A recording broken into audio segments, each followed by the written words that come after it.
Þá tengist allt efnahagsmálunum. Það hversu vel við verðum í stakk búin til þess að standa vörð um velferðarkerfið, að tryggja jöfnuð, velferð allra, sem náttúrulega mikið áherslumál okkar.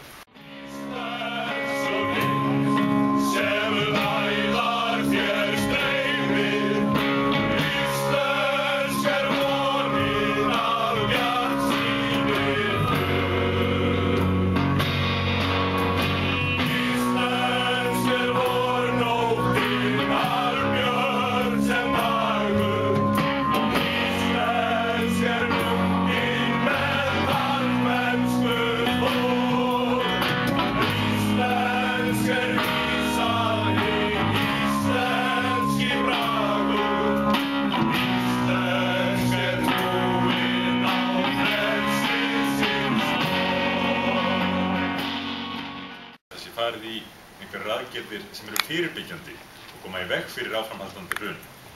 Allt sem lagt hefur verið fram, eða svo að segja, allt virðist byggjast á því að taka við fyrirtækjum eða heimilum þegar þau eru komin í þrot og geta ekki meira. Það held ég sé mjög óheppileg nálgun á vandann sem við erum í núna, vegna þess að því fleiri sem að lenda í vandræðum og komast í þrot, þeim mun meiri verður vandinn og skapar þar af leiðandi keðjuverkun sem erfitt verður að komast út úr.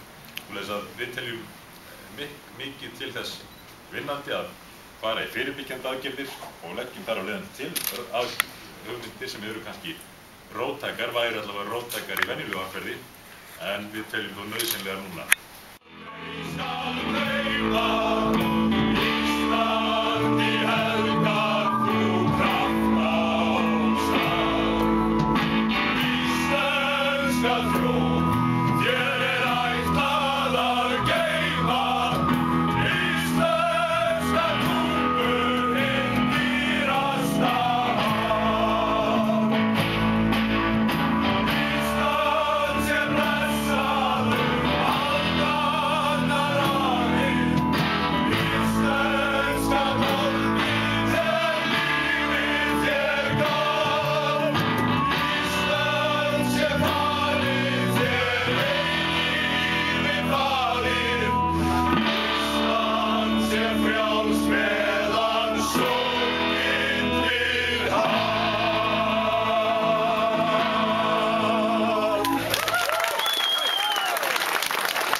Henni til viðbótar þurfum við síðan að ráðast í aðgerðir til þess að aðstoða það sem að þetta dugar ekki til hjá.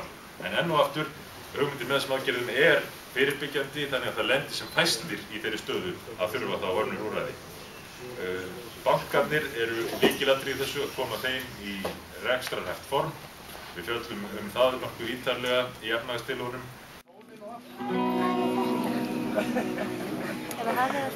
Allir klárir?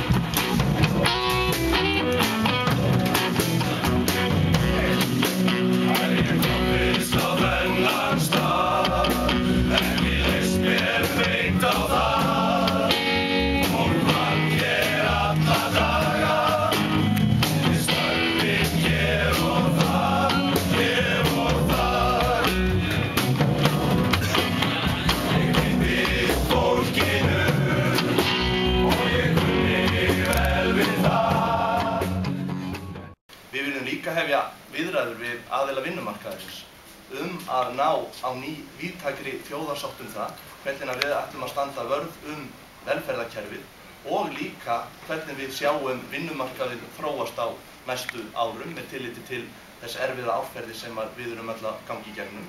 En eins og ég að segja hér, þá hefur okkur þótt skorta á samráð við aðila í samfélaginu við það að taka stórar ákvarðanir og við leggjum áherslu á það, komumst við í ríkisstjórn eftir næstu kosningar, að þetta samráð verði raunverulega á borði en ekki bara í orði eins og hefur verið upp á síðkastið.